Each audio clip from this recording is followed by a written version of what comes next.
Bonjour, je me présente, je suis Guillaume Mathieu, je suis le directeur technique de Med6. Je suis aussi MVP Cloud Data Center Management. Cette vidéo fait partie d'une série consacrée au renforcement de la sécurité Active Directory. Aujourd'hui, on va se focaliser sur la partie délégation d'administration.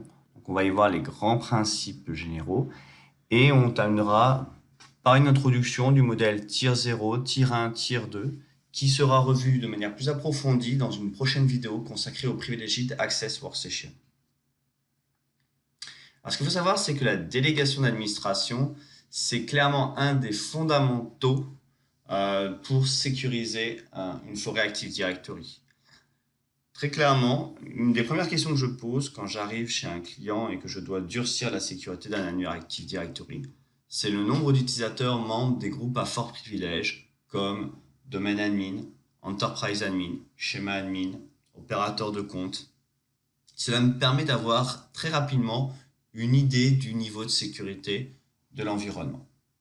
Alors, on a vu lors d'une précédente vidéo qu'il était très facile de faire de l'escalade de privilèges avec des outils comme Mimikatz, Skein, Metasploit. Et donc, il fallait protéger au maximum les hashes des mots de passe à fort privilège. Je rappelle que si je récupère le mot de passe au format hash, je rappelle que les mots de passe sont stockés dans la tribu Unicode PWD, en partie, et que ça, on appelle ça le NTH, et que si je récupère le NTH d'un administrateur, je peux jouer l'attaque NTLM pas the hash pour m'authentifier, entre guillemets, en tant que cet utilisateur. Donc, il faut protéger ces hashes. Donc, on va voir que un des premiers principes fondamentaux de la délégation d'administration Active Directory, ça va être de déléguer le moindre de privilèges. Un point très important à noter. Il y a une réelle séparation entre l'administration du service Active Directory et l'administration de son contenu. Le contenu, ça va être par exemple les comptes utilisateurs, les groupes, les GPO, quand elles sont en tout cas à une portée plutôt locale, c'est-à-dire sur un site. Et le service, ça va être le fait de rajouter des contrôleurs de domaine, d'updater le schéma, peut-être de mettre des GPO qui impactent tout le monde. Bon, on ne délèguera pas ce type de GPO à n'importe qui. De créer des comptes à fort privilège, de déléguer les permissions. Voilà, là c'est vraiment de l'administration du service Active Directory. Ce que je vous propose, c'est qu'on voit maintenant les groupes à fort privilège dans l'annuaire Active Directory. Alors comme je vous l'ai dit tout à l'heure, il y a vraiment la notion d'administration du service et d'administration du contenu. Donc là, on va voir comment gérer le service Active Directory. Quels sont les groupes qui le permettent. Donc le groupe à utiliser, très clairement, c'est Enterprise Admin.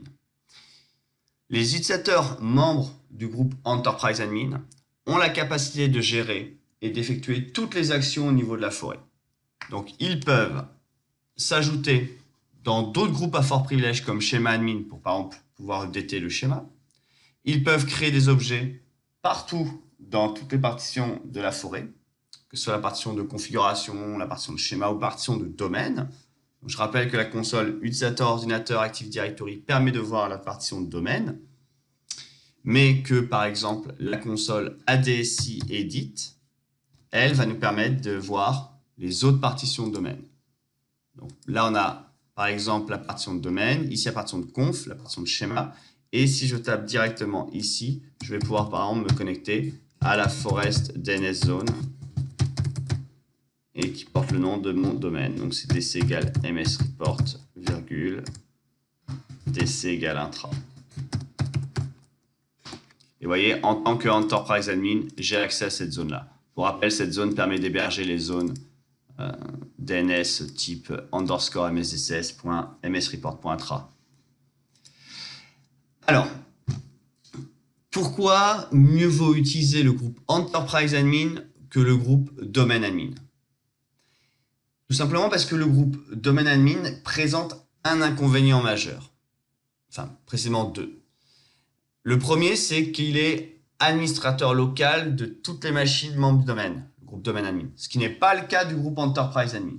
Donc, en termes de séparation de gestion du service Active Directory, gestion du contenu, on se rend compte qu'avec Domain Admin, on ne s'y retrouve pas. puisque je suis administrateur de beaucoup de trop de choses. Moi, je vais être justement administrateur du service AD, point.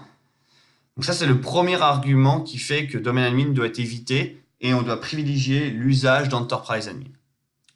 Le deuxième argument, c'est que en fait, domaine admin n'a pas tous les droits sur la forêt Active Directory. On a uniquement les droits sur le domaine Active Directory. Donc, par exemple, si on va dans la console site et service et qu'on essaye de forcer la réplication d'un contrôleur de domaine d'une autre forêt et qu'on dit je veux répliquer depuis le domaine C vers le contrôleur de domaine A, bah, si j'ai pas les droits sur C, je ne peux pas le faire. Bon, et ben ça typiquement, ça nous pousse à faire l'utilisation d'Enterprise Admin. Autre argument, certains diront oui, mais je ne veux déléguer l'administration du service Active Directory que pour le domaine A.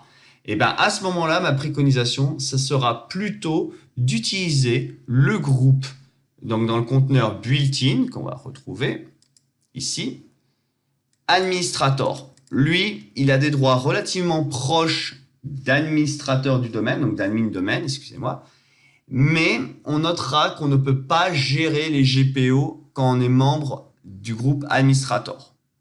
Mais tout comme Enterprise Admin, ce groupe-là présente l'extrême avantage de ne pas être administrateur local de toutes les machines membres du domaine. Alors pour les personnes qui sont juste en charge du contenu de l'Active Directory, alors Microsoft propose par défaut un groupe qui s'appelle opérateur de compte, que l'on va trouver normalement dans le conteneur built-in aussi. Le compte opérateur, le voici. Alors on verra que moi je déconseille l'utilisation de ce groupe-là, tout simplement parce qu'il fait partie de la famille des groupes protégés. Ce que je vous propose, c'est une petite démonstration qui illustre clairement ce qu'est un compte ou groupe protégé. Alors, je vais aller dans la section admin-0 e-compte. Vous voyez, actuellement, je dispose du compte SA Mathieu.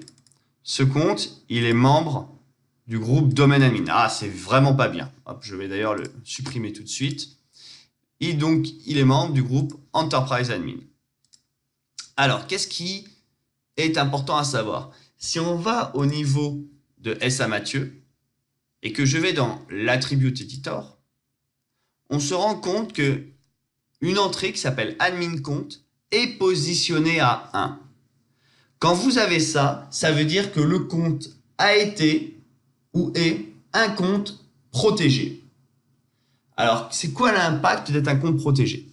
Eh bien, en fait, c'est que si on va au niveau de la sécurité, on notera que l'héritage des permissions est désactivé. Alors, on va revoir tout ça un peu plus en détail après, quand on fera la délégation d'admin. Mais ce qu'il faut savoir, c'est que si je prends un groupe plus standard, par exemple SVCRS AD, lui n'est pas dans admin compte. Et si je retourne dans les permissions, on va y aller de suite, je n'ai absolument pas l'héritage activé. Vous voyez, là, j'ai bien le bouton Disable Inheritance. Ça veut dire que si jamais on avait délégué sur l'OU admin des droits à une équipe, et ben en fait, elle n'aurait pas réellement eu les droits sur le compte SA Mathieu. Et ce qui serait passé, c'est le dernier point des comptes protégés, c'est qu'en plus d'avoir les permissions, l'héritage des permissions désactivées et d'avoir admin compte à 1, ce qui se passe, c'est que derrière, on recopie les droits d'un objet qui s'appelle admin SD holder. Et cette tâche-là, elle est faite à intervalles de temps réguliers, de mémoire toutes les heures, par une tâche qui s'appelle SDprop. Alors, je vous invite à aller consulter cet article-là, donc, qui s'appelle Ask the Directory Service System, 5 Common Questions about Admin SD Holder and SDprop. C'est très intéressant et ça liste très clairement tout ce qu'il faut savoir sur Admin SD Holder. Un dernier point important sur Admin SD Holder. Si vous étiez un utilisateur à fort privilège, mais que ce n'est plus le cas, on le voit souvent en fait pour les gens qui avaient à l'époque délégué domaine admin ou enterprise admin à leur compte standard et qui se disent que, oh là là, que c'est une très mauvaise chose. Et ben maintenant, ce qui se passe, c'est que leur compte il est toujours tagué comme compte protégé. Donc comment on remet les choses bien? Alors évidemment, là, SDProp va m'annuler mon changement. Première étape, c'est admin compte, vous faites un clear. Deuxième étape, c'est que vous allez dans l'onglet général des permissions. Excusez-moi, plutôt l'onglet sécurité, je voulais dire. Et ici, vous réactivez l'héritage. Voilà, là, on revient à une configuration standard. Donc, les permissions qu'on avait définies au niveau de domaine vont s'appliquer à mon compte SA Mathieu. Alors, évidemment, comme je suis un compte protégé, dans 1 heure, tout ça aura été annulé puisque, comme je suis un compte protégé, admin SD Holder va être repositionné sur mon compte. Et donc, je vais de nouveau être avec des permissions non héritées et des permissions recopiées depuis le conteneur admin SD Holder. Ce que je vous propose, c'est qu'on voit maintenant les bonnes pratiques de la délégation d'administration. Alors, première chose, on ne délègue pas de permission à un compte. Parce que si le compte est supprimé, on va se retrouver avec des SID orphelins au niveau de nos permissions. Donc, on délègue plutôt à un groupe d'utilisateurs. Deuxième bonne pratique, toujours travailler en mode avancé. Donc là, c'est dans la console View. Et vous voyez, là, je suis en Advanced Feature. Très important. Et enfin, le troisième principe qui est le plus important, toujours déléguer le minimum de droits. C'est pour ça que je ne suis pas du tout fan, entre autres, du groupe opérateur de compte. Opérateur de compte, je rappelle, a les droits de gérer tous les objets, sauf les groupes à fort privilège. Alors, ce que je vous propose, c'est une petite démo très rapide de la délégation d'administration. Alors, tout d'abord, je pense qu'il est important de comprendre le principe. Alors, regardez un petit peu ce qui s'est passé. Ici, je vais aller sur le dossier tier 2. On reviendra après sur ce modèle tier 0, tier 1, tier 2 dans la section groupe. Vous voyez, j'ai Service Desk Operator. Les membres de ce groupe-là, en fait, ils ont des accès sur la partie User Account. Si je vais par exemple faire un clic droit propriété, comme je suis en mode Advanced Feature, je vois l'onglet Security, je vois aussi l'onglet Attribute Editor d'ailleurs, et je peux aller cliquer sur Advanced. Et donc on va aller regarder les permissions qui ont été données à ce groupe. Hop, je classe, vous voyez, par ordre alphabétique. Et vous voyez, c'est ici. Alors là, en gros, j'ai donné des droits sur Descendant User Object de type Reset Password et Descendant User Object de type Read Write All Properties. Mais vous voyez, des fois, il y a marqué This Object Only, Descendant Group Object ou carrément This Object and All Descendant Object. Alors, qu'est-ce que c'est que tout ça ? Alors, je vous propose, c'est qu'on aille d'abord faire un edit pour essayer de comprendre. Là, rappelez-vous, j'ai sélectionné l'OU, User Account. Donc, l'OU, ça se configure ici, vous voyez, dans Apply to. L'OU, ça serait logiquement This Object et non pas Descendant quelque chose. Alors, c'est quoi la notion de Descendant ? Descendant User Object, ce qui était sélectionné par défaut, c'est en fait les objets utilisateurs qui sont dans cette OU. Donc, je vais pouvoir, grâce à l'AD, lui donner le droit de Reset Password sur les objets Descendant User Object, donc sur les objets utilisateurs qui seraient dans l'OU User Account. Donc, je ne donne nullement le droit, par exemple, de créer une autre OU. Je donne juste le droit de réinitialiser le mot de passe d'un compte utilisateur situé dans cette OU. Et c'est le même principe pour tous les types d'objets de l'annuaire. Et on voit qu'il y en a énormément. Et donc, par exemple, un qui est connu, les Descendant Group. C'est les groupes. Computer Object, c'est les comptes ordinateurs. Bon, là, on a fait les trois principaux. Compte utilisateur, compte ordinateur et groupe. Mais je pourrais m'amuser à déléguer aussi le droit de gérer des contacts. Voilà, Descendant Contact. Donc ça, c'est vraiment le point important. Donc dans l'AD, je vais pouvoir déléguer des droits sur les OU, les comptes utilisateurs, les groupes, les contacts. Mais il faut vraiment faire attention à ce que je sélectionne. Et c'est fonction de ce que je vais sélectionner que je vais avoir l'option compte utilisateur, groupe, etc. Alors, ce qui est important à comprendre, c'est que, par exemple, quand j'ai sélectionné user account, c'est une OU. Et donc, une OU, c'est un conteneur. C'est pour ça que j'ai cette notion de descendant user object. Si j'avais directement sélectionné un objet utilisateur, je n'aurais pas eu cette notion de descendant quelque chose. Alors, comment je fais maintenant, c'est le second point, pour donner le droit de créer un objet. Vous voyez, comme j'ai sélectionné une OU, j'ai le droit de faire create all child object, delete all child object. Mais j'ai aussi le droit, de manière beaucoup plus fine, de dire je veux créer que tel ou tel type d'objet. Alors, vous voyez là, pour ça, je vais aller créer une nouvelle entrée. Je vais prendre, par exemple, mon principal, hein, qui était normalement helpdesk. Alors, on va essayer de le retrouver.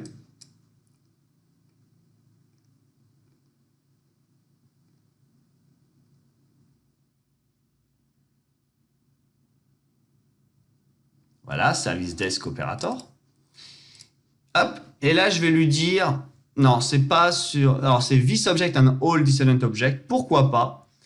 Donc là, il y a des choses qui sont déjà sélectionnées, c'est pas du tout ce que je veux. Moi, je vais aller tout en bas et je vais faire clear all. Et imaginez, je veux maintenant lui donner le droit de créer des objets utilisateurs. Et bien ici, j'irai chercher create et delete, pourquoi pas user object. Et vous voyez là, c'est bien sélectionné this object and all descendant object. Et je viens de donner le droit à service desk, en gros, alors service desk operator, de créer des objets utilisateurs et des objets, et les supprimer des objets utilisateurs au niveau de tous les OU enfants de user account ou à la racine de l'OU user account. Alors ça m'amène à un sujet supplémentaire. Le droit de créer ou de supprimer un objet, et enfin pour être précis, le droit de créer et de supprimer un type d'objet se donne au niveau d'un conteneur. Et c'est parce que j'ai sélectionné this object que j'ai pu le faire. Ou en tout cas, j'aurais pu aussi le faire si j'avais fait descendant organizational unit, parce que organizational unit c'est les OU, et donc ce sont des objets enfants. Vous voyez, descendant organization unit, j'aurais pu donner le droit de create et delete user object. Alors maintenant que ça c'est vu, ce que je vous propose, c'est qu'on voit la manière un peu plus simple de gérer les droits, parce qu'on se rend compte que c'est très compliqué. Parce qu'effectivement, si vous le faites manuellement, il faut donc bien avoir intégré le principe que le fait de créer et de supprimer un objet, ça se délègue au niveau du conteneur, d'un conteneur, donc soit une OU, soit le domaine, soit ce qu'on appelle un vrai objet conteneur. Donc par exemple, user est un objet conteneur, vous voyez, il n'y a pas le logo. User account, c'est une OU. Et évidemment, le domaine, c'est msreport.tra. Donc là, on peut déléguer le droit de créer et de supprimer des objets. On appellera donc des objets descendants. Et le fait de gérer les propriétés des objets, ça se règle au niveau de l'objet lui-même. Et on appellera ça, quand on sélectionne nos U, un descendant, par exemple, user object, descendant group, descendant organization unit. Alors maintenant, ça c'était la méthode compliquée. J'aime bien commencer par le compliqué. On va voir la méthode plus simple. On a heureusement un assistant délégation de contrôle qui va nous simplifier tout ça et nous permettre d'avoir une vue beaucoup plus simple des choses. Donc ici, je vais aller sur mon OU user account, je vais faire un delegate control. Et puis ce que je vous propose, c'est qu'on va se créer un nouveau groupe qu'on va appeler N2 Operator. Et c'est à N2 Operator que l'on va déléguer tout ça. Donc pour ça, moi, je vais aller sur Admin. Ça va être des administrateurs tier 2. On en parlera un peu plus tard. Je vais sur le groupe et donc je vais créer un groupe global N2 Operator. Voilà, c'est un groupe utilisateur, donc je mets un groupe global. Et vous voyez, je retourne maintenant sur User Account. Et là, je vais faire de la délégation de contrôle. Et donc, ça va être exactement la même chose que tout à l'heure, mais sans avoir besoin de comprendre toute la complexité de l'Active Directory. En tout cas, au niveau de son modèle de délégation d'administration. Donc là, je vais aller sur un Add. Je vais taper mon N2 Operator que je viens de créer. Et vous voyez, ici, il va me dire qu'est-ce que je veux faire. Alors, j'ai des Common Tasks. C'est assez pratique. Les Common Tasks, elles me permettent, en fait, de dire, par exemple, je veux donner la gestion, delete and manage user account. Est-ce que je veux donner le droit de réinitialiser le mot de passe? Donc moi, c'est ce que je vais faire. Je suis vraiment un peu en mode feignant. Je vais faire ça. Et voilà. Hop, je suis content. En 3 clics, je viens de déléguer l'admin. Si je vais maintenant voir le résultat,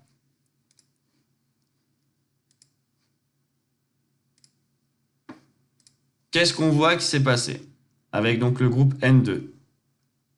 Voilà, j'ai eu 2 lignes. La première ligne, j'ai eu le droit de créer.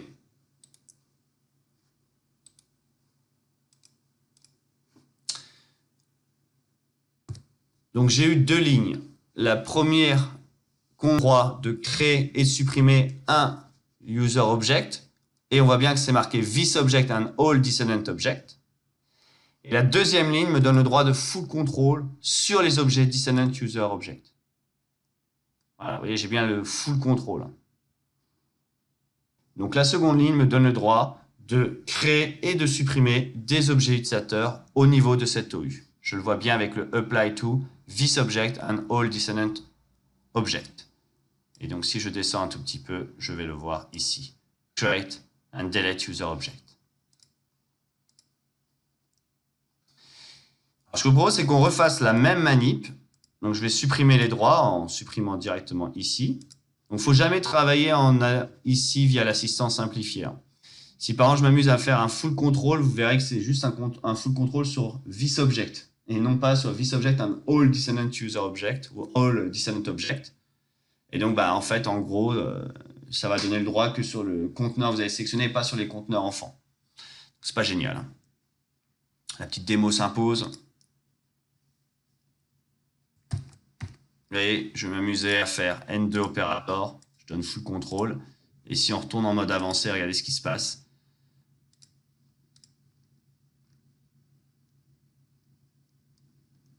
Voilà, j'ai une seule ligne et vous voyez, this object only. Donc, évidemment, vous pouvez tricher et mettre comme ça. Et là, c'est bingo, vous allez donner effectivement tous les droits. Donc, je peux créer tous les types d'objets que je veux et je full control sur tous les types d'objets descendants. Bon, c'est à savoir.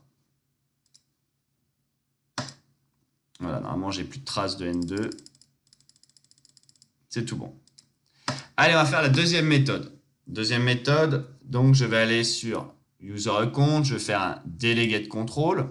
Sauf que cette fois-ci, je veux avoir une tâche un peu plus précise. Je vais taper N2, opérator. Et donc, regardez, là, je vais faire create a custom task to delegate. Et là, ici, je vais lui dire quel type d'objet. Donc, par exemple, un objet utilisateur. Et vous voyez, ici, j'ai les options très importantes. Je vais donner le droit de créer ou de supprimer. Donc, en fait, ça va me donner un full control. On va le voir juste après sur user object. Donc, descendant user object. Et là, ça me donne le droit de create, delete, user account sur le conteneur. Alors, je vais justement les sélectionner. Et donc, dans cet écran, quelque chose de fondamental à savoir, on va pouvoir soit déléguer full control sur toute la classe user, puisqu'on a sélectionné user précédemment, soit on va pouvoir donner les droits attribut par attribut. Alors, regardez, on va d'abord aller sur property spécifique, et vous voyez là maintenant, j'ai read, account expired, write, account expired. Et je vais avoir ça pour tous les attributs de l'objet utilisateur, donc de la classe d'objet utilisateur Active Directory. Je vais aussi avoir la possibilité de dire que je délègue la création et la suppression d'objets enfants de la classe utilisateur. Et oui, ce qu'il faut savoir, c'est qu'un objet utilisateur peut avoir des objets enfants. Et ça, en fait, on le verra, c'est dans le menu View. On va pouvoir afficher les objets ordinateur utilisateur sous forme de conteneur. Parce que oui, un objet utilisateur peut avoir des objets enfants. Vous voyez les types d'objets enfants d'un objet utilisateur. Donc dans notre exemple là, on va le donner full control. Et ça termine assistant. Alors je vous montre de suite la partie View, User, Contact, Group and Computer as Conteneur. Et voilà effectivement ce que cela donne. Donc on peut le voir très clairement sur les contrôleurs de domaine, c'est intéressant. On a des objets enfants. Vous voyez tout ce qui est réplication AD, les objets DSFR, DFSR, local sitting sont des objets enfants. Et RI17 aussi. Alors, regardons quand même le résultat de l'opération que l'on a fait tout à l'heure.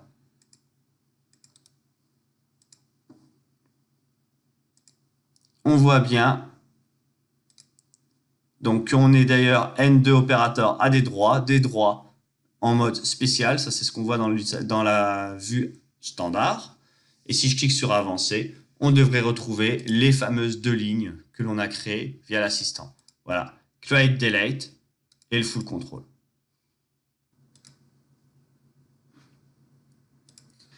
Donc maintenant, on va faire un autre exercice. Pour l'instant, on a délégué du full control. Et bien maintenant, je vais vouloir déléguer uniquement le droit à une équipe RH sur l'attribut title. Donc pour ça, je vais retourner dans la partie admin. Je vais aller dans la partie groupe N2 et je vais appeler ça HR Operator. Et donc, HR Operator, je vais vouloir leur déléguer juste l'attribut title de l'annuaire Active Directory au niveau de tous les comptes utilisateurs. Donc, ils pourront modifier title sur un objet utilisateur, mais pas, par exemple, l'attribut description. Donc, je vais retourner dans la délégation de contrôle et donner à mon groupe HR Operator le droit de gérer l'attribut title. Donc là, je dis que c'est pour la classe user que je délègue le droit de gérer l'attribut title. Alors évidemment, je ne coche pas create and delete, ce n'est pas mon objet. Mon but, c'est seulement title. Et là, regardez, ici, il y a quelque chose de subtil à savoir. Donc par défaut, title, on va le voir, mais il y a certains attributs qu'on va être incapable de voir dans cet assistant. Donc là, vous voyez, je peux donner le droit de read, write, title. Donc là, je suis content. Mais imaginez, j'aurais aussi souhaité que les RH puissent voir, par exemple, les champs country. Donc country, c'est CO. Et bien, vous voyez, je ne vois rien. Là, j'ai la possibilité de compagnie, mais je n'ai pas de CO. Et bien, en fait, ça, la possibilité de déléguer les attributs précis, c'est contrôlé par un fichier qui s'appelle dssec.dat. Et vous voyez, C et CO, actuellement, ils sont avec la valeur 7. Country code aussi. Ben, si je veux pouvoir déléguer ça, il faut que je remplace CO à 0, C aussi à 0 et country code à 0. Il va falloir aussi que je redémarre la console. Donc, utilisateur ordinateur Active Directory. Donc, je propose que je termine quand même cette délégation. Voilà.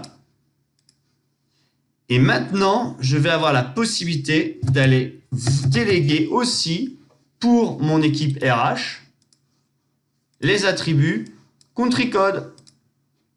Donc tout ce qui touche donc C, CO et country code. Tout ce qui touche donc au pays.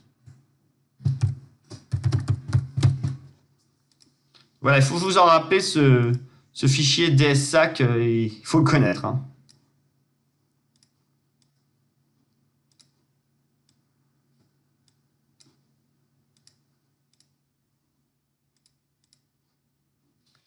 Et donc, si maintenant je retourne dans la liste, je devrais voir des choses intéressantes.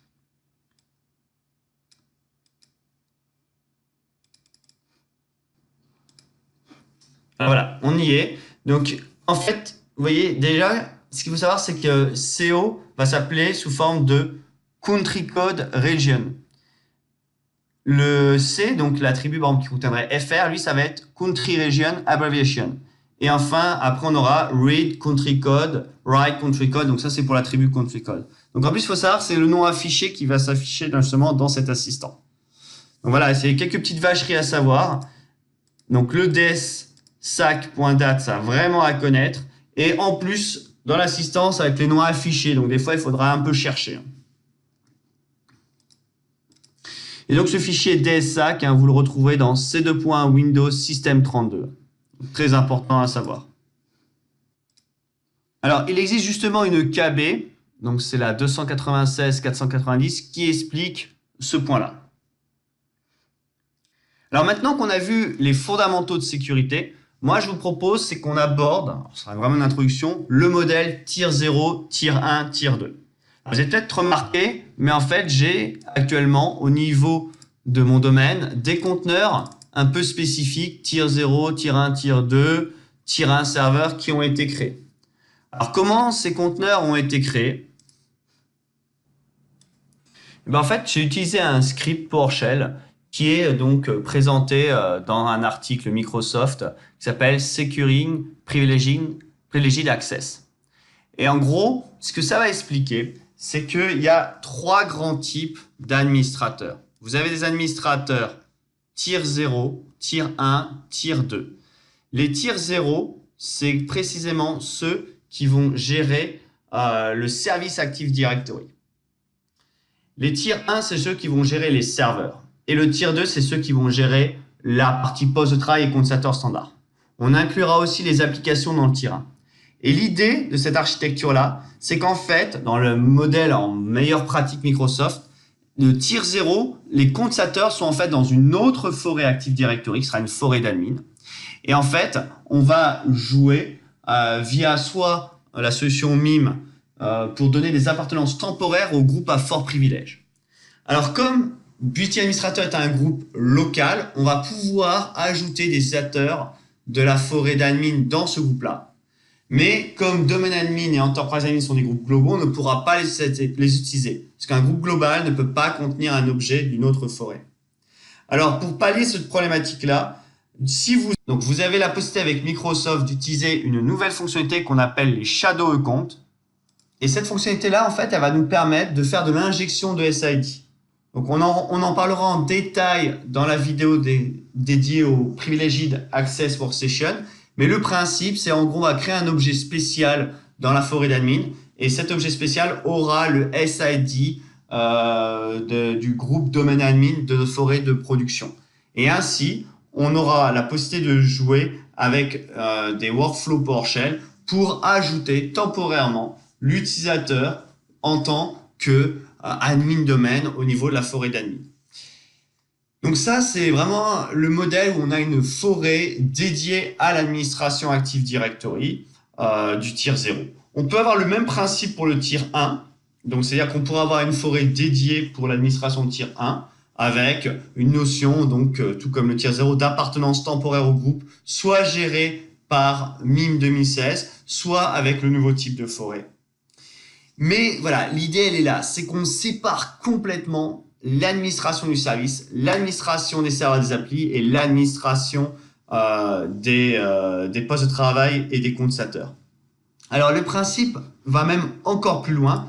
Ce qui va se passer, c'est qu'en fait, on va empêcher un administrateur tier 0, donc en charge du service Active Directory, d'ouvrir une session sur les serveurs d'application et sur tout ce qui est poste de travail.